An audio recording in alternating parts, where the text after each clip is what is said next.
क्या आपने कभी सोचा है कि मनुष्य का भाग्य कब और कैसे लिखा जाता है? क्या यह पहले से ही तय होता है या हम अपने कर्मों से उसे बदल सकते हैं? यह सवाल हम सभी के मन में कभी न कभी जरूर उठता है। दोस्तों, गरुड़ पुराण में इस विषय पर गहरी बातें बताई गई हैं।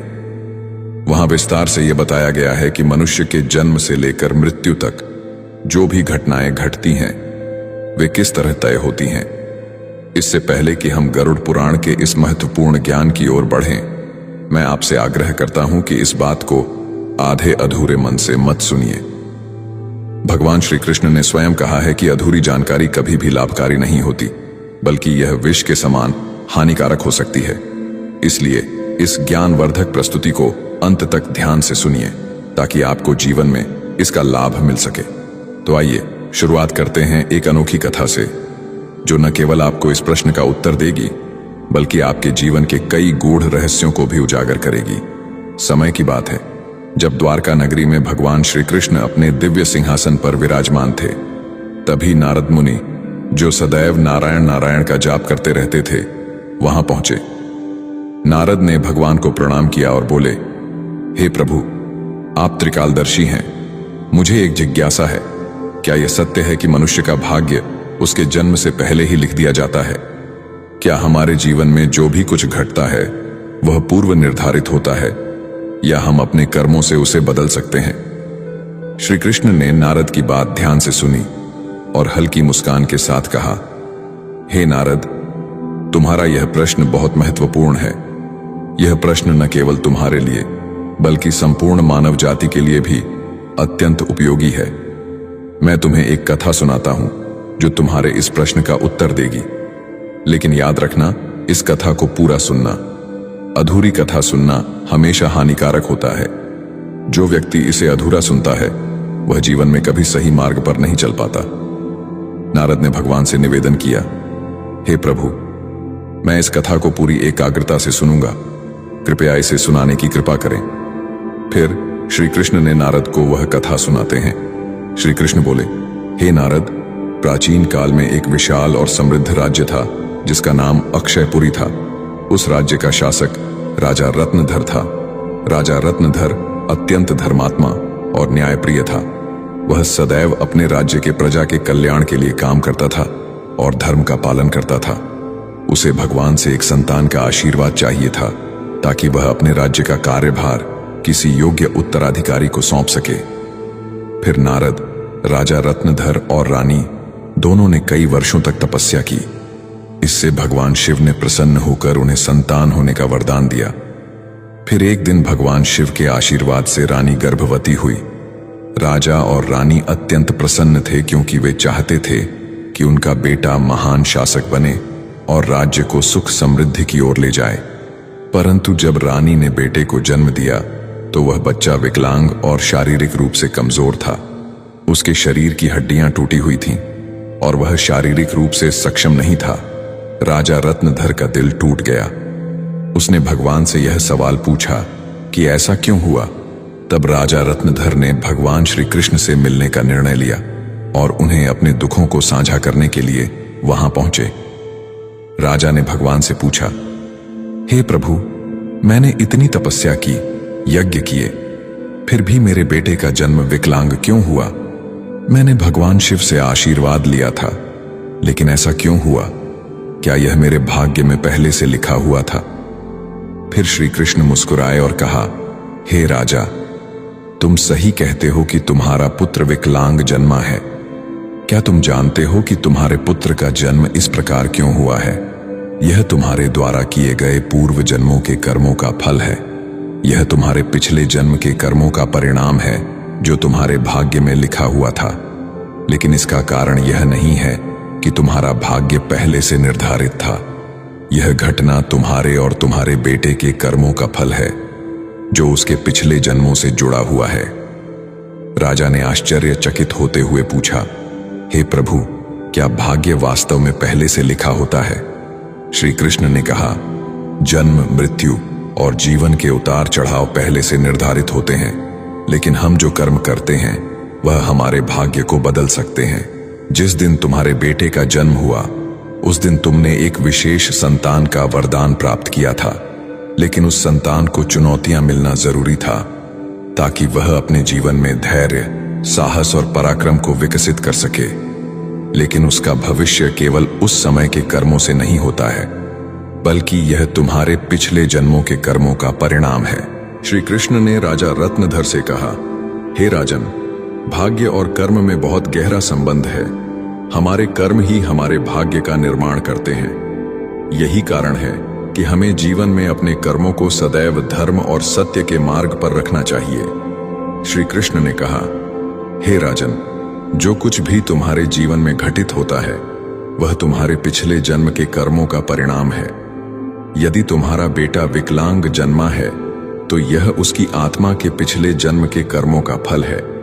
जब तुम एक पुण्य आत्मा के रूप में जन्म लेते हो तो तुम्हारे जीवन में कठिनाइयां और संघर्ष जरूर होंगे, क्योंकि इस दुनिया में हर आत्मा को कुछ न कुछ कष्ट भोगना पड़ता है ताकि वह अपने पिछले कर्मों को समाप्त कर सके। लेकिन याद रखो, तुम्हारे बेटे के जीवन में जो कठिनाई है वह उसकी परीक्षा है। यदि वह धैर्य और साहस से इन कठिनाइयों का सामना करता है तो वह अपने भाग्य को बदल सकता है। एक दिन वह वही कार्य करेगा जिसकी कल्पना तुमने अपने जीवन में की थी। मित्रों, फिर राजा रत्नधर ने पूछा, हे प्रभु, क्या मैं और मेरे पुत्र अपने भाग्य को बदल सकते हैं? श्री कृष्ण ने उत्तर दिया, बिल्कुल, तुम दोनों ही अपने भाग्य को बदल सकते हो। तुम्हारे बेटे के जन्म के समय जो विकलांगता थी वह उसके कर्मों का फल था, लेकिन उसका भविष्य तुम्हारे अच्छे कर्मों पर निर्भर करता है। यदि तुम उसे साहस, धैर्य और आत्मविश्वास से भर दोगे तो वह अपने भाग्य को बदल सकता है। तुम्हारे अच्छे कर्मों के परिणाम स्वरूप वह एक दिन महान बनेगा और राज्य का भार संभालने में सक्षम होगा। मित्रों, फिर भगवान श्री कृष्ण ने आगे कहा, भाग्य एक चक्र के समान है जो कर्मों के आधार पर घूमता रहता है। जब तुम अच्छे कर्म करते हो तो तुम अपने भाग्य को सुखमय बना सकते हो। फिर आगे श्री कृष्ण से राजा रत्नधर ने कहा, क्या भाग्य निश्चित रूप से पिछले कर्मों से जुड़ा होता है? श्री कृष्ण बोले, हाँ, लेकिन उसे बदलने की शक्ति तुम्हारे हाथों में है। यदि तुम अच्छे कर्म करते हो तो वह तुम्हारे भाग्य को भी सुधार सकते हो। साथ ही भक्ति, साधना और सेवा से भाग्य बदला जा सकता है। भगवान की भक्ति से ईश्वर को प्रसन्न करके हम अपने भाग्य को बदल सकते हैं।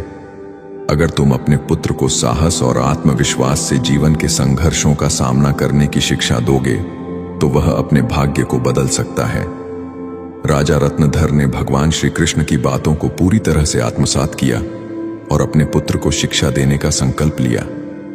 उसने अपने पुत्र को कठिनाइयों के बावजूद साहस और विश्वास के साथ जीवन जीने की प्रेरणा दी। समय के साथ उस विकलांग पुत्र ने अपनी आत्मविश्वास और कठिनाई से लड़ते हुए समाज में महत्वपूर्ण स्थान प्राप्त किया।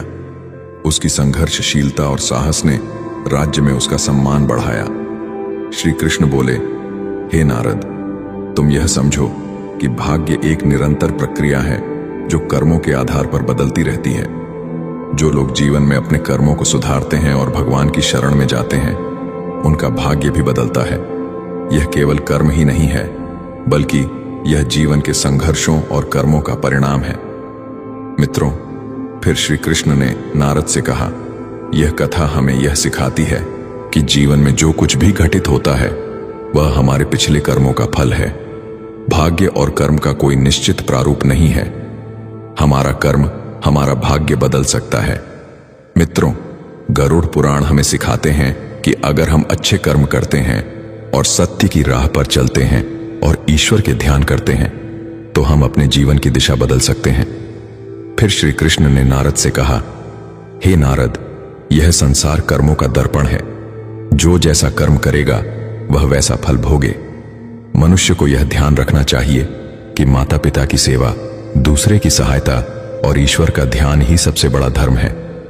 जो मनुष्य अपने पिछले जन्म में किसी के साथ पाप किया है, किसी को कष्ट दिया है, उसे न केवल नरक में भयानक यातना मिलती है, बल्कि वह जन्म जन्मांतर तक उस भोग भक्ति का सामना करता है। लेकिन जो अपना कर्म सुधारता है वह इस चक्र से मुक्त हो सकता है, क्योंकि यह संसार एक अवसर है। धर्म, सेवा, सत्य ही मनुष्य का जीवन है।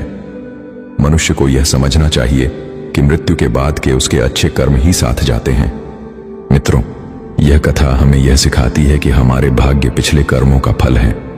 हर पाप का दंड, हर पुण्य का फल निश्चित होता है। हे मनुष्य, तुम अपने कर्मों पर ध्यान दो। स्वार्थ, पाप और अहंकार को त्यागो। धर्म, सत्य और सेवा को अपनाओ, क्योंकि यही जीवन का सबसे बड़ा सत्य मार्ग है। मित्रों, श्री कृष्ण ने इस प्रकार नारद को गरुड़ पुराण के रहस्य को बताया। मित्रों, भाग्य निश्चित रूप से जन्म से पहले लिखा जाता है, लेकिन हम अपने जीवन के संघर्ष, सत्य, धर्म और ईश्वर की भक्ति से हम अपने भाग्य को बदल सकते हैं। मित्रों, गरुड़ पुराण में भाग्य का लेखा जोखा और कर्मों के बारे में उल्लेख मिलता है। पर दोस्तों, मनुष्य अपने कर्मों, संघर्ष और ईश्वर की भक्ति से हम अपने जीवन को बदल सकते हैं। मित्रों, गरुड़ पुराण हमें सिखाते हैं कि जीवन एक बोया हुआ खेत की तरह है। मनुष्य खेत में जो बीज बोता है वही फल मिलता है। उसी प्रकार मनुष्य अपने जीवन में जो कर्म करता है उसका अगले जन्म में उसी रूप में फल भोगता है। इसीलिए दोस्तों, गरुड़ पुराण में श्री कृष्ण कहते हैं कि जब मनुष्य का जीवन धर्म, सत्य, सेवा और ईश्वर के ध्यान से परिपूर्ण होता है तो वह अपने भाग्य को सुधार सकता है। श्री कृष्ण ने इस कथा के माध्यम से हमें यह सिखाया कि भाग्य और कर्म एक दूसरे से जुड़े हुए हैं और हम अपने कर्मों के माध्यम से अपने भाग्य को सुधार सकते हैं।